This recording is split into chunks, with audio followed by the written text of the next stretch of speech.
राधे राधे सभी को। स्वागत है आप सभी का लाला की नव नई दिनचर्या में। तो नवरात्रों के बाद अब शुभ दीपावली का आगमन निकट ही है, जिसकी तैयारी है तो मैं बाज़ार सामान लेने जा रहा हूँ। और अब मैं शिमला बाईपास चौक से आगे निकल चुका हूँ, जो कि बाज़ार के लिए रास्ता जाता है। पर रास्ते में जा रहा हूँ पर मेरे को कुछ खास भीड़ लग नहीं रही है। जैसे कि दीपावली अब निकट ही है और आज 14 तारीख हो गए, तो शायद सात दिन या 8 दिन ऐसे ही रह चुके हैं दीपावली के।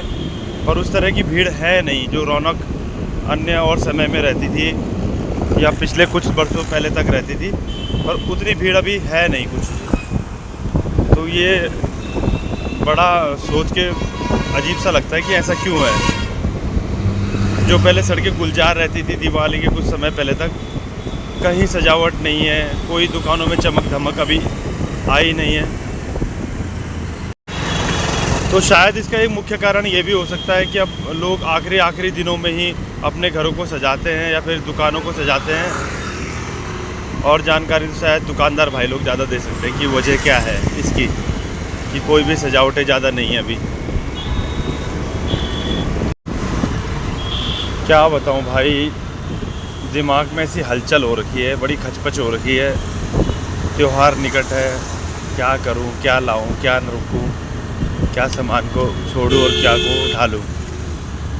बड़ी सिरदर्दी है, क्योंकि मैं अकेला ही हूँ दुकान में दुकानदारी करने वाला, अन्य और कोई बैठता नहीं दुकान में साथ में। तो बड़ी सिरदर्दी हो जाती है कि क्या चीज़ छोड़ी जाए और क्या चीज़ पकड़ ली जाए।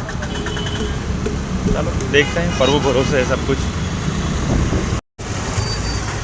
और अब मैं बाज़ार पहुंच चुका हूं और भीड़ का ये आलम है कि क्या होता है।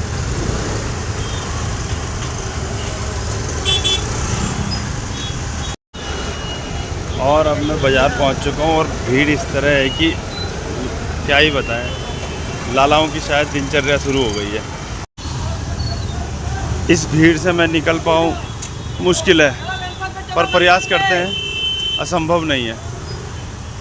भाई मेन रोड पे खड़ा हूँ और पिछले कई मिनटों से एक ही जगह में अटका पड़ा हूँ। गर्मी भी बहुत अच्छी हो रही है।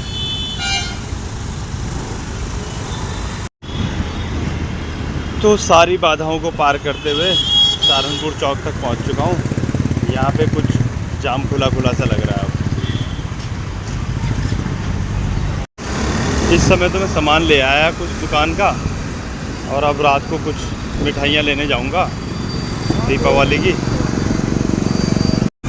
और हमेशा की तरह मैं इस समय भी स्कूटी में लदा हुआ हूँ सामान के साथ।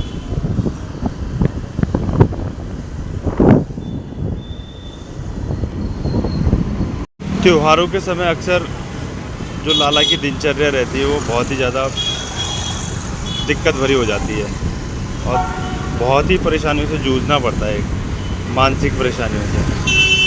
और 100 प्रकार की फ़िक्र रहती है दिमाग में कि ये सामान रह गया, अब इस सामान को लाना है। पर दिवाली जैसी समाप्त होती है उसके बाद एकदम निष्फ़िक्र हो जाता है एक लाला, और उसकी दिनचर्या हमेशा की तरह चलने लगती है, रोज़ की तरह। और अब मैं आ चुका हूँ यहाँ पे देहरादून के प्रसिद्ध लाल पुल पे, जहाँ पे कि स्कूल के बच्चे अपना बस्ता लेके पीठ पे घर की तरफ अग्रसर हो रहे हैं। और थोड़ी दूरी पे मंडी आने वाली है बस। और घर पहुँच के मुझको तुरंत बच्चे को लेके ट्यूशन भी जाना है, इसीलिए मैं धीरे धीरे चला रहा हूँ, क्योंकि सामान भी ज़्यादा है। वैसे तो तेज़ जाना चाहिए पर तेज़ नहीं चलूँगा, क्योंकि सामान ज़्यादा है और दिक्कत हो सकती है आगे।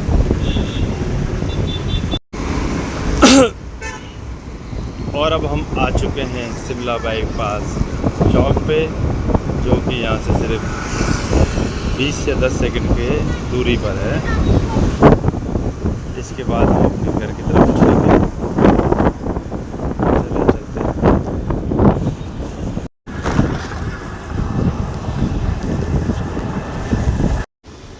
तो लो जी, हम ट्यूशन के पास पहुंचने वाले हैं और बहुत समय बाद आज ये दीर्घकालिक दृश्य देखने को मिला है ये खेतों का, क्योंकि इस रास्ते से हम अक्सर आते नहीं थे और आज बहुत दिनों बाद आए हैं। तो ये इतना अच्छा लग रहा है ये देख के भी, हरे भरे ईंख के पेड़ खड़े हैं।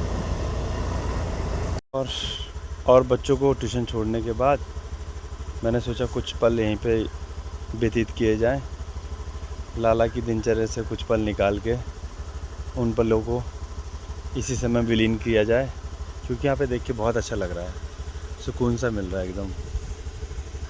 ये कटी हुई धान और ये खड़े हुए ईंख के पेड़ ही कहते हैं शायद, गन्ना, और ये कटी हुई धान कुछ तो पानी में भीग भी चुकी है, जिनका कि नाश लग चुका है। बहुत अच्छी हवा चल रही है यहाँ पे।